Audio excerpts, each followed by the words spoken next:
Mas como você viu no bloco anterior, está ruim só para quem ganha até 2 salários mínimos.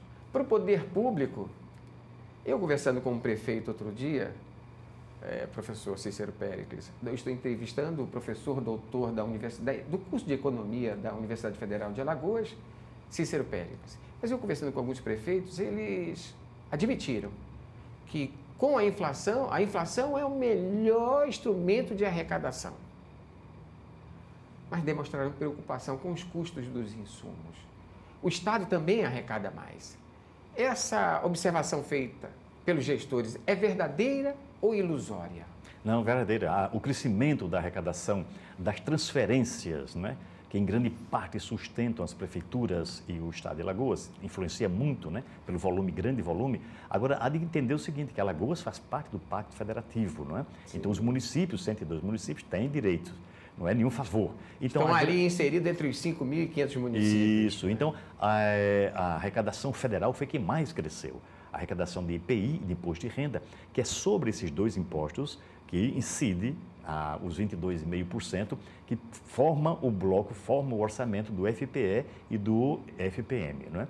Então, como cresceu muito a arrecadação de IPI e muito também de Imposto de Renda, evidentemente que o volume transferido para os municípios, a partir do ano 2021, 2020 cresceu, mas muito pouco, né, a arrecadação. A transferência cresceu, foi positiva. Transferência, quando você fala transferências federais, você está falando o quê? Do Auxílio Brasil? Não, veja bem, transferências que nós tocamos primeiro é do FPE, FPM, constitucionais obrigatórias, né?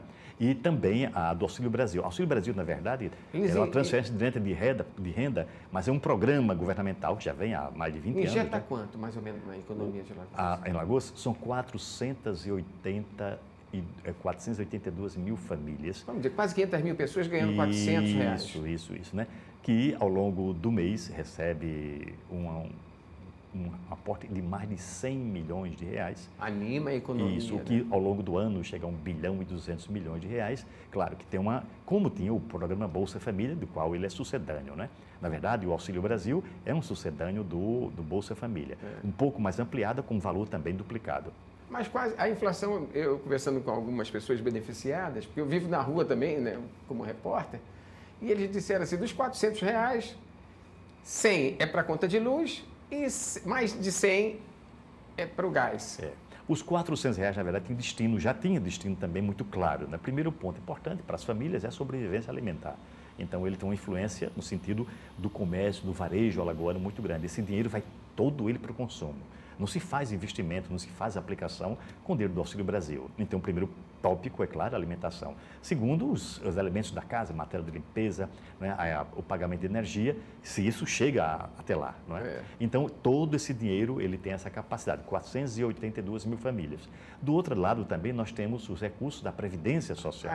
As pensões e aposentadorias. Isso, né? 540 mil famílias alagoanas recebem dinheiro da Previdência Social, todos os meses, né? Grande parte, a maioria das pessoas que recebem recursos, das famílias que recebem recursos da Previdência Social mensalmente, são não contributivas, ou seja, tem direitos, por exemplo, quem recebe o BPC, o Benefício de Prestação Continuada, que é um salário mínimo para aqueles incapacitados, para o trabalho, pela idade. Então, são 115 mil alagoanos. Ou seja, a Previdência exerce um papel fabuloso em Alagoas, né? De trazer essa renda. Você tem ideia do volume que injeta? Grandíssimo, né? A Previdência paga muito mais do que, 8 vezes mais do que o Auxílio Brasil. Por quê? Porque o teto mínimo da Previdência Social é um salário mínimo. O BPC, o Benefício de Prestação Continuada, que é uma transferência direta de renda, ele paga no mínimo um salário mínimo. E também, quando você olha, né, os aposentados e pensionistas e a antiga Previdência Rural, também paga salário mínimo. Portanto, o impacto é justamente no público mais pobre. Aí, Arnaldo, quando se soma o IPI, as transferências, né? O Auxílio Brasil, e mais, esses programas, né? Exatamente, o Auxílio Brasil mais a Previdência, você tem quase 1 milhão de famílias alagoanas. Quantas famílias alagoanas existem? 1.100.000. Então, na situação de vulnerabilidade, nós temos a população de Alagoas, segundo o IBGE, 3.300.000. Um terço está naquela situação daquele do cadastro quadro único, isso, dos extremamente da pobres, né? vulnerabilidade social. Então, temos uma população muito grande que demanda a presença do governo federal e do Estado brasileiro, né? Nessas transferências. Portanto, a maior parte, a maioria absoluta da economia da população alagoana depende desses recursos mensalmente, né? E são eles que animam esse... Sim, claro. E não somente. Aí, quem fatura? Isso, as transferências outras, educação, para a saúde, né? Para os programas também são muito grandes, que faz com que o ensino e a saúde pública, de alguma forma, também funciona contente em Alagoas. Somando tudo isso, você somando essas transferências federais, esses programas de assistência social, nós vamos ter aí quase 10 bilhões de reais ano. Isto é o orçamento do Estado. Esse ano, por exemplo, foram 12 bilhões, mas líquido 10 bilhões. Por que Alagoas continua com os piores indicadores sociais, um dos estados mais pobres, com tanto dinheiro em caixa? Veja bem, o Estado sozinho ele não tem essa capacidade de reverter. A presença do Estado, cobrar o Estado e as prefeituras nas condições objetivas de hoje, é claro, né, é importante. Por quê? Porque o drama alagoano não é criado recentemente, é um drama que vem... Histórico, né? Histórico, estrutural muito forte. Então, quando a gente olha para as condições reais alagoanas, vê que os recursos necessários para você colocar Alagoas na mesma média nacional, extrapola muito esse orçamento. Por quê? Porque parte desse orçamento que você cita, metade dele vai para a folha de pessoal, não é? E as outras secretarias, as secretarias todas que recebem recursos, não recebem suficientemente para fazer esse programa, um programa magnífico, grande, capilarizado, para que alterasse em grande parte. Já fazem esse papel de alguma forma, né? Tanto a educação pública como a saúde pública em Alagoas, elas se reconhecem um avanço, a conhecer um avanço extraordinário desde a Constituição de 88, né? Não é somente nos últimos anos, mas há 2 décadas, pelo menos, que vem crescendo significativamente a presença escolar. Tanto, Arnaldo, que o eleitorado alagoano, ele muda de perfil absolutamente de 2000 para 2022. Nós temos mais da metade do eleitorado alagoano, em 2000, 54%, de analfabetos, puro e duro, não é? Mais um grande parte... Mas continuamos ainda com os maiores índices sim, mas com nacionais. 17% da população acima de 15 anos, então analfabetismo, a Caímos perspectiva de 19 para 17, né? Isso, a expectativa de Segundo vida o IBGE. salta de 59 anos para 73. Isso não quer dizer apenas intervenção do município e do Estado, mas principalmente também, e grande parte, nós sabemos disso, né, de recursos que vêm da União. Não é? Por quê? Porque nós fazemos parte, nós temos esse direito, né? Existe uma Constituição que garante todos, não são favores. Mas por que sobem? Sobe pela inflação. Então, 2020 cresceram nas transferências em função da inflação, e também 2021. Cresce a Receita Federal e também cresce a Receita Municipal. A arrecadação, né? Muito fortemente. Por quê? Porque a inflação, como ela aumenta o preço dos combustíveis... Quer dizer, é um crescimento ilusório, porque a inflação vai consumir uma parte disso aí. Sim, também. Mas como cresce a receita, os preços dos combustíveis, e sobre os combustíveis incide o ICMS, sobre os alimentos, sobre telefonia, que são os grandes elementos constitutivos do ICMS, e o ICMS é o principal imposto do Estado, então, claro que o Estado arrecada mais, muito mais. Então, a situação, por exemplo, do atual governador, que vai até dezembro, né, ela é muito confortável, no sentido de pagamentos... Tem dinheiro. Tem dinheiro. Recursos para... Manter a folha em dia. Manter a folha em dia, fazer pequenos ou médios investimentos. Não é? E para o próprio próximo governador, a expectativa da inflação não é baixar esse ano, né? Talvez no próximo ano. Então, o próximo governo de Alagoas seguramente vai entrar em condições muito mais favoráveis, com capacidade de pagamento e também de endividamento bem maiores do que os governos como o Teotônio Vilela Filho, ou como o Ronaldo Lessa, e desse período para trás. Por que a gente, com essas perspectivas positivas, Alagoas não consegue reduzir essas estatísticas sociais que a coloca com os piores índices nacionais? Veja bem, na verdade a gente modificou muito, né? Modificamos, mas não no ritmo, exatamente, mas não no ritmo necessário e mais acelerado e mais elevado, com muito mais recursos, para atingirmos, quer dizer, convergir com as médias nordestinas e nacionais. A política atrapalha? As dificuldades são imensas, não é? E a máquina pública, com poucos recursos que tem, por exemplo, Arnaldo... Pesada, burocrática. Isso, então nós temos 102 municípios. A gestão do ensino fundamental, grande parte passa pelas prefeituras, né? Então, quando você olha a arrecadação dos pequenos municípios, por exemplo, nós temos 102 municípios. Temos Maceió, grande município, Arapiraca também, não é? 10 cidades de porte médio, chamadas assim, porte médio, né? Que são as sedes mesorregionais, Arapiraca, Penedo, São Miguel dos Campos, Delmiro Gouveia, e um grupo grande de 90 municípios. Esses municípios não têm... Alguns têm menos de 3.500 habitantes, né? Que depende, né, só das transferências. Então, esses municípios não têm vida, não têm economia para tributar. A população é muito pobre. Então, quando você chega no município onde mais da metade depende do Bolsa Família, você vai tributar o quê? Nada, não é? Até porque eles estarão isentos de IPTU, isentos, ou seja, os cadastros de IPTU desses municípios não representam rigorosamente nada. Então, os prefeitos também têm limites extraordinários. Então, melhorou a situação por quê? Porque as transferências do FPM aumentaram, a contraparte do ICMS também aumenta, melhora os cofres municipais. Muita gente ganhou dinheiro. É verdade, não é? Mas a receita própria. E quem acaba com a pobreza e a miséria não são somente as políticas públicas, não é?